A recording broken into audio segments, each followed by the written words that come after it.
Moin Moin und herzlich willkommen zum TWS. Ich werde immer mal wieder gefragt, welches meiner Geländestücke mir am allerbesten gefällt. Aber nach über 400 TWS-Videos ist natürlich einiges zusammengekommen und ich hätte wirklich die Qual der Wahl. Daher habe ich für euch meine Top 5 zusammengestellt und natürlich die entsprechenden TWS-Tutorials zum Nachbauen oben und in der Videobeschreibung für euch verlinkt. Meine Reihenfolge ist übrigens keine Wertung, sondern geschieht chronologisch. Daher nun viel Spaß bei dieser kleinen Zeitreise durch über 6 Jahre Tabletop Workshop. Los geht's mit der Gebäuderuine, meinem zweiten und dritten TWS-Beitrag, die als 7. und 8. Folge im März 2015 online ging. Ich weiß gar nicht, was mich damals geritten hatte, direkt mit so einem umfangreichen Projekt vor die Kamera zu gehen. Ich erinnere mich nur noch daran, dass ich damals einfach alles ausprobieren wollte, was ich seinerzeit selbst an Ideen und in anderen Tutorials aufgeschnappt hatte.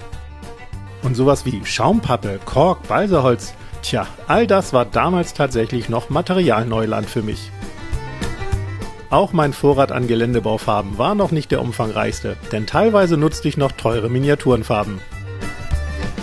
In jedem Fall war diese Ruine mein bis dato aufwendigstes Geländestück und sicherlich auch der Grundstein dafür, beim TWS immer mal wieder etwas vollkommen Neues auszuprobieren. Zum Beispiel diese Burgruine. Ich hatte 2015 mal ein Video gesehen, wo jemand ein solches Kastell bereits komplett nachgebaut und dekoriert hatte. Dabei fiel immer wieder der Name Hurst Arts und so gelangte ich auf die Website von Bruce Hurst, auf der er seine Formen und Bauanleitungen präsentiert. Danach wollte ich unbedingt diese Burgruine nachbauen. Allerdings waren mir seine Formen etwas zu teuer. Und so schnappte ich mir seine Bauanleitung und ermittelte, welche verschiedenen Ziegel ich für die Ruine brauchen würde. Hierzu beschäftigte ich mich dann auch zum ersten Mal mit Silikon und Abformen und es entstand der beliebte TWS-Dreiteiler rund um das Thema Abformen und Abgießen. Abseits der Kamera goss ich dann Schritt für Schritt meine selbstdesignten Bauteile ab, um dann nach der Hurst Arts Anleitung die Ruine nachzubauen. Leider hatte ich damals noch kein Stevalin als Gießmasse verwendet, entsprechend waren die Oberflächen meiner Ziegel etwas rau und porös. Leicht gefrustet stellte ich das Projekt dann erst einmal beiseite, bis ich irgendwann doch mit der Bemalung und dem Dekorieren loslegte. Den Rest seht ihr auf den Bildern. Also, was lernt man daraus? Selbst wenn beim Bauen Fehler passieren und man selbst nicht zufrieden ist, lässt sich mit Farbe und Bewuchs noch jede Menge rausholen. Manchmal sogar so viel, dass die ach so schlimmen Fehler vollkommen verblassen.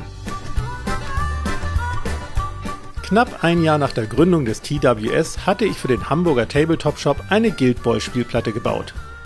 Die Platte ist vielleicht jetzt nicht besonders schön oder beeindruckend geworden, aber sie gehört dennoch zu meinen liebsten Geländeprojekten. Denn ich hatte sie damals innerhalb von nur 2 Tagen direkt im Laden gebaut und das hatte einfach einen riesen Spaß gemacht. Denn viele Kunden und Freunde kamen vorbei, einige hatten sogar kurz mitgeholfen, wir haben viel gelacht und es war einfach eine tolle Zeit.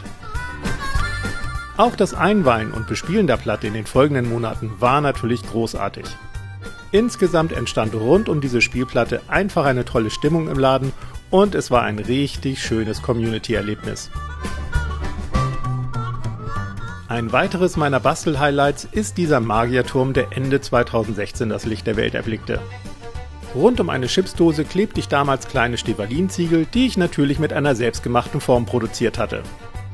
Als zusätzliche Deko hatte ich mir noch einige Bits von Tomarillion besorgt. Damals war 3D-Druck nämlich noch gar kein Thema. Ansonsten hatte ich auch bei diesem Projekt viele neue Techniken ausprobiert, zum Beispiel beim Verfugen der Ziegel und beim Gestalten der Felsen. Vielleicht ist das ohnehin etwas, was manche Projekte für mich so besonders macht. Immer wieder etwas komplett Neues ausprobiert zu haben und sich dann noch Jahre später an der Premiere erfreuen. Apropos Jahre später, weit über 300 Tutorials sind bislang in den rund 6,5 TWS-Jahren entstanden und da ich mich ja auf 5 Highlights beschränken wollte, haben es einige ganz knapp nicht in diese Liste geschafft. Zum Beispiel die Gondor-Mauern, die modulare Spielplatte, das Kill-Team-Gelände, das verwitterte Haus, der Tempel der Schädel und sogar mein Modular Dungeon Gelände. Ich denke, Modular Dungeon muss ohnehin gesondert betrachtet werden, denn natürlich sind diese allesamt selbstdesignten Bauteile für mich etwas ganz Besonderes.